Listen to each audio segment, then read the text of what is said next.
നേര്യമംഗലം മുതൽ വാളറ വരെയുള്ള ദേശീയപാത 85-ന്റെ വികസന പ്രവർത്തനങ്ങൾ അനിശ്ചിതത്തിലാക്കുന്ന സർക്കാർ നിലപാടിൽ പ്രതിഷേധിച്ച് ഫെബ്രുവരി 14 അടിമാലിയിൽ ബഹുജന സത്യാഗ്രഹ സമരം സംഘടിപ്പിക്കുവാൻ തീരുമാനമായി.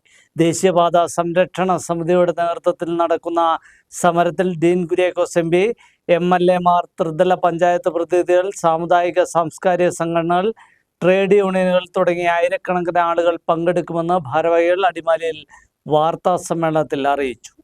കൊച്ചി ധനുഷ്കോടി ദേശീയപാതയുടെ നേര്യമംഗലം വനമേഖലയിലെ വികസന പ്രവർത്തനങ്ങൾ തടസ്സപ്പെടുത്തുന്ന സർക്കാർ നിലപാടിൽ പ്രതിഷേധിച്ചുകൊണ്ടാണ് ഫെബ്രുവരി 14 അടിമാലിയിൽ ബഹുജന സത്യാഗ്രഹം സംഘടിപ്പിക്കുവാൻ തീരുമാനിച്ചിട്ടുള്ളതെന്ന് ദേശീയപാത സംരക്ഷണ സമിതി നേതാക്കൾ അടിമാലിയിൽ വാർത്താ സമ്മേളനത്തിൽ അറിയിച്ചു.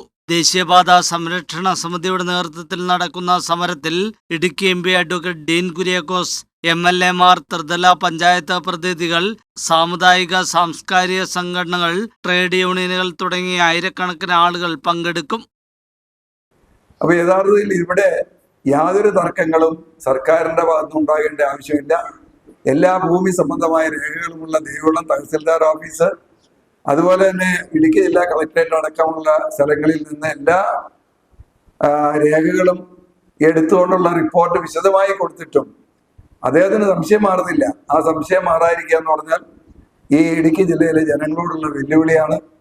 നേര്യമംഗലം മുതൽ വാളറ വരെയുള്ള ഭാഗം 100 അടി വീതിയിൽ പൊതുമരാമത്ത് വകുപ്പിന്റെ കൈവശമുള്ള റവന്യൂ ഭൂമിയാണെന്ന് സർക്കാർ രേഖകൾ വ്യക്തമാക്കുന്നുണ്ടെങ്കിലും ഈ പ്രദേശം വനഭൂമിയാണെന്ന് കാണിച്ച് അഡീഷണൽ ചീഫ് സെക്രട്ടറി നൽകിയ തെറ്റായ സത്യവാങ്മൂലമാണ് നിർമ്മാണത്തിന് തടസ്സമായത്. ഇതിന്റെ അടിസ്ഥാനത്തിൽ ഹൈക്കോടതി റോഡ് പണി താൽക്കാലികമായി സ്റ്റേ ചെയ്തിരുന്നു. എന്നാൽ ജനകീയ പ്രക്ഷോഭങ്ങളെ തുടർന്ന് അഡ്വക്കേറ്റ് ജനറൽ സത്യവാങ്മൂലം തിരുത്തി നൽകുകയും വിശദമായ വാദം കേട്ട ശേഷം നിർമ്മാണ പ്രവർത്തനങ്ങൾ പുനരാരംഭിക്കുവാൻ ആവശ്യമായ നടപടികൾ സ്വീകരിക്കുവാൻ ചീഫ് സെക്രട്ടറിയോട് നിർദ്ദേശിച്ചുകൊണ്ട് 2025 ഒക്ടോബർ 24 കോടതി ഉത്തരവിടുകയും ചെയ്തു.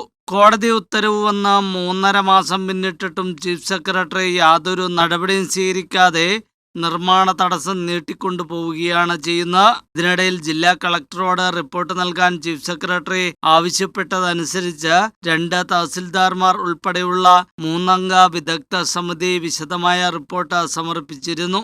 ഈ റിപ്പോർട്ട് റവന്യൂ സെക്രട്ടറി വഴി ചീഫ് സെക്രട്ടറിക്ക് കൈമാറിയെങ്കിലും ഇത് പരിഗണിക്കാതെ മടക്കുകയാണുണ്ടായത്. സർക്കാരിന്റെ നിഷേധാത്മക നിലപാടിൽ പ്രതിഷേധിച്ചാണ് ഫെബ്രുവരി 14 രാവിലെ 11 മണി മുതൽ വൈകിട്ട് 7 വരെ അടിമാലി ടൗണിൽ സത്യാഗ്രഹം സംഘടിപ്പിക്കുന്നത്. ഈ സമരത്തിന് ശേഷവും റോഡ് നിർമ്മാണം പുനരാരംഭിക്കാത്ത പക്ഷം സമരം ജില്ലാടിസ്ഥാനത്തിൽ ശക്തമാക്കുമെന്നും നേതാക്കൾ അറിയിച്ചു. ഒരുപാട് വാഹനങ്ങൾ അപകടത്തിൽപ്പെടുന്നു. വളരെ അപകടാവസ്ഥയിലായ റോഡ് നന്നാക്കുന്ന കാര്യത്തിൽ ഗവൺമെന്റ് കാണിക്കുന്ന അക്ഷന്തവ്യമായ ഈ കുറ്റകരമായ അനാസ്ഥയ്ക്കെതിരെ ശക്തമായ സമരം നടത്തേണ്ട സാഹചര്യം ഗതികേടിലെത്തിയിരിക്കുകയാണ്.